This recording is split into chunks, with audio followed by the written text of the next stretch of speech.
जब मन हारने लगे तब श्री कृष्ण जी की ये बातें याद रखना।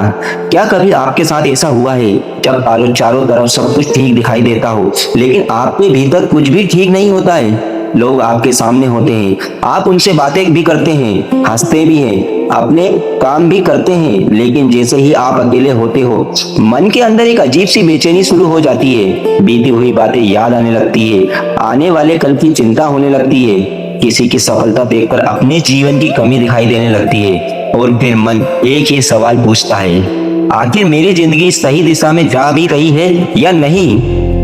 कभी कभी समस्या बाहर इतनी बड़ी नहीं होती जितना बड़ा तूफान हमारे भीतर चल रहा होता है। और यही वही स्थिति थी जब कुरुक्षेत्र के मैदान में अर्जुन के साथ भी हुआ था। अर्जुन के सामने युद्ध था, सामने अपने ही लोग थे, अपने संबंधी थे, अपने गुरु थे, अपने प्रियजन थे। जिस व्यक्ति ने जीवन भर युद्ध करना सीखा था वही उस दिन अपने हाथों में पकड़े हुए गांडीव को संभाल नहीं पा रहा था। उसका शरीर कमजोर पड़ने लगा, मन विचलित हो गया, विचार एक दूसरे से टकराने लगे और अर्जुन ने श्री कृष्ण जी से कहा, मैं क्या करूं माधव? लेकिन ध्यान से देखिए, अर्जुन की समस्या केवल युद्ध नहीं थी, उसकी असली समस्या थी उसका अशांत मन। और यही कारण है कि हजारों वर्ष पहले कुरुक्षेत्र में दिए गए भगवान श्री कृष्ण का ज्ञान आज भी उतना ही महत्वपूर्ण है, क्योंकि युद्ध के मैदान बदल गया है लेकिन मनुष्य का मन अभी तक नहीं बदला। आज हमारे हाथ में गांडीव नहीं है लेकिन हमारे भीतर भी हर दिन एक युद्ध चलता है, कर्तव्य और इच्छा का, सत्य और सुविधा का, धैर्य और जल्दबाजी का, भय और विश्वास का। और सबसे बड़ा युद्ध है हमारे मन और हमारे विवेक के बीच में। भगवान श्री कृष्ण ने अर्जुन को सबसे पहले यही समझाया था कि जिस मनुष्य का मन उसके नियंत्रण में नहीं है वह भीतर की परिस्थितियों को बदलकर भी मन शांति नहीं पा सकता। आप दुनिया की हर चीज को अपने अनुसार नहीं कर सकते, आप हर व्यक्ति को अपने अनुसार नहीं बदल सकते, आप हर परिस्थितियों को रोक नहीं सकते, आप अतीत को वापस नहीं ला सकते और भविष्य को पूरी तरह अपने हाथ में नहीं ले सकते। लेकिन एक चीज ऐसी है जिस पर काम किया जा सकता है, वह है आपका मन। अर्जुन के सामने उस समय केवल एक प्रश्न नहीं थे, उसके भीतर अनेक प्रश्न थे। अगर मैं युद्ध करूं तो अपने लोग मरेंगे, अगर युद्ध ना करूं तो मेरा कर्तव्य छूट जाएगा, अगर मैं जीत गया तो किसके साथ खुशी बांटूंगा, और अगर हार गया तो एक विचार दूसरे विचार को काट रहा था। यही मन की प्रकृति है। जब मन अशांत होता है तो एक छोटी समस्या भी बहुत बड़ी दिखाई देने लगती है, और जब मन शांत होता है तो वह समस्या छोटी लगने लगती है। इसलिए भगवान श्री कृष्ण ने अर्जुन को केवल युद्ध करना नहीं सिखाया था, उन्होंने उसे अपने भीतर खड़े अपने जीवन को देखने की दृष्टि दी। उन्होंने बताया कि तुम्हारा अधिकार कर्म करना है, फल पर नहीं। इस बात को केवल एक वाक्य समझकर आगे मत बढ़ जाइए, इसमें जीवन का बहुत गहरा रहस्य छिपा है। क्योंकि हमारी सबसे बड़ी बेचैनी कहाँ से आती है? हम कर्म से ज्यादा उसके परिणाम के बारे में सोचते हैं। हम मेहनत जरूर शुरू करते हैं, पहले सोचते हैं अगर असफल हो गया तो। हम किसी रिश्ते में कदम रखने से पहले सोचते हैं अगर उसने छोड़ दिया तो क्या होगा। हम कोई नया काम शुरू करने से पहले सोचते हैं अगर लोगों ने मेरा मजाक उड़ाया तो। हम मेहनत करते ही बार बार परिणाम देखते रहते हैं और इसी कारण हमारा मन वर्तमान में नहीं रह पाता। भगवान श्री कृष्ण कहते हैं तुम्हारा काम कर्म करना है, परिणाम की चिंता में अपने कर्म को कमजोर मत करो। क्योंकि जब मनुष्य परिणाम में डर में फंस जाता है तो उसका हाथ वर्तमान में होता है लेकिन मन भविष्य में होता है, और यही अशांति का सबसे बड़ा कारण है। लेकिन यहाँ एक और गहरी बात है, कर्म का अर्थ केवल बाहर की मेहनत नहीं, अपने मन पर काम करना भी कर्म है। क्रोध आने पर स्वयं को रोकना, गलत रास्ता सामने होने पर सही रास्ते का चुनाव करना ही कर्म है। किसी की सफलता देखकर जलने के बजाय स्वयं को सुधारना कर्म है। अपने दुख के बावजूद किसी दूसरे के लिए अच्छा करना कर्म है। और सबसे कठिन, जब जीवन के आपके अनुसार ना चल रहा हो तब भी अपने भीतर की कई अच्छाइयों को जीवित रखना कर्म है। यही वह वजह है जहाँ गीता के केवल धार्मिक ग्रंथ नहीं रह जाते, वहाँ जीवन को देखने की दृष्टि बन जाती है। अर्जुन ने एक और कठिन बात पूछी, मन बहुत चंचल है माधव, उसे रोकना कठिन है। और आज भी यही हमारी समस्या है। हम कहते हैं मैं अपने मन को शांत करना चाहता हूँ, लेकिन मन शांत नहीं होता है। क्यों? क्योंकि मन को जितना दबाते हैं वह उतना ही दूसरी दिशा में भागता है। कभी अतीत में, कभी भविष्य में, कभी इच्छा के पीछे, कभी भय के पीछे, कभी किसी व्यक्ति के पीछे, कभी किसी ऐसी चीज के पीछे जिसे पाने के बाद भी मन को शांति नहीं मिलती। भगवान श्री कृष्ण ने मन को लेकर निराश होने के बजाय एक रास्ता बताया है, अभ्यास और वैराग्य का अर्थात बार बार मन को सही दिशा में लाना और हर इच्छा के पीछे भागना छोड़ना।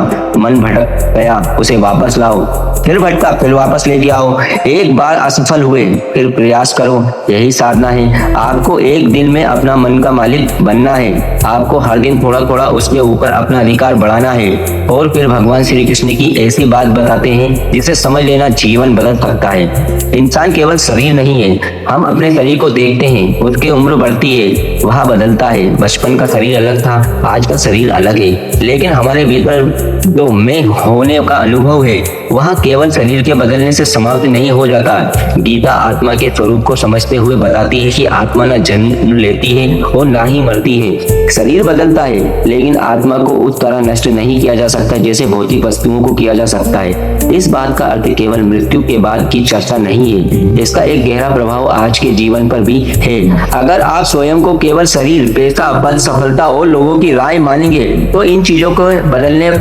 बदलते ही आपका पूरा अस्तित्व हिल जाएगा। लेकिन अगर आपको अपने भीतर की उस चेतना को बोध होने लगे तो परिस्थितियां बदलने पर भी आपके भीतर एक आधार बचा रहता है। आज सोचिए, किसी ने आपकी निंदा कर दी, मन दुखी हो गया।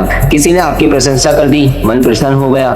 किसी ने आपको सम्मान दिया, आपको अच्छा लगा। किसी ने अपमान कर दिया, आपका मन टूट गया। इसका अर्थ क्या है? आपकी शांति की चाबी किसी और के हाथ में चली गई। भगवान श्री कृष्ण का ज्ञान मनुष्य को इसी संबंध से बाहर और इसी बंधन से बाहर निकलने की दिशा देता है। लोगों का क्या कहेंगे, ये प्रश्न आपके जीवन तय न करे। आपकी क्या सही लगता है, आपका विवेक यहाँ तय करेगा, क्योंकि दुनिया की आवाज कभी खत्म नहीं होगी। आज कोई आपकी प्रशंसा करेगा, कल वही आलोचना करेगा। आज कोई आपके साथ होगा, कल वही दूर जा सकता है। आज सफलता होगी, कल असफलता भी आ सकती है। अगर आपकी शांति इन सब के साथ ऊपर नीचे होती रही तो आपका मन कभी स्थिर नहीं होगा। इसलिए गीता हमेशा आपकी ओर ले जाती है, सुख की ओर ले जाती है। सुख आया तो उसमें बह मत जाओ, दुख आया तो उसमें टूट मत जाओ। सफलता मिले तो अहंकार मत करो, असफलता मिले तो स्वयं को समाप्त मत समझो, क्योंकि दोनों ही स्थायी नहीं है। लेकिन यहाँ एक बहुत बड़ा प्रश्न आता है, अगर फल की चिंता नहीं करनी तो क्या जीवन में लक्ष्य ही नहीं रखना चाहिए? नहीं, गीता हमें लक्ष्य छोड़ने को नहीं कहती है। वह हमारे लक्ष्य के प्रति आसक्ति और कर्म के प्रति जिम्मेदारियों में अंतर समझाती है। लक्ष्य रखो, मेहनत करो, अपनी पूरी क्षमता लगा दो, लेकिन अपने अस्तित्व को केवल परिणाम से मत जोड़ो। अगर सफल हुए तो आगे बढ़ो, अगर असफल हुए तो सीखो, लेकिन ये मत कहो कि मैं असफल हूँ। कहिए, ये मेरी कोशिश असफल हुई है। दोनों में बहुत बड़ा अंतर है। एक में आपका पूरा अस्तित्व टूट जाता है, दूसरे में आपको फिर उठने की जगह मिल जाती है। भगवान श्री कृष्ण ने अर्जुन को एक और गहरी बात समझाई थी, मनुष्य का अपना मन ही उसका मित्र बन सकता है और वही मन उसका शत्रु भी बन सकता है। जरा अपने जीवन को देखिए, कितनी बार बाहर की समस्या छोटी होती है लेकिन आपके मन ने उसे बड़ा बना दिया। कितनी बार किसी ने कुछ कहा और आपने पूरे दिन उसी बात को अपने भीतर दोहराया। कितनी बार कोई घटना खत्म हो गई लेकिन आपने उसे अपने मन में फिर भी जिया। घटना एक बार हुई लेकिन मन ने उसे 100 बार दोहरा दिया।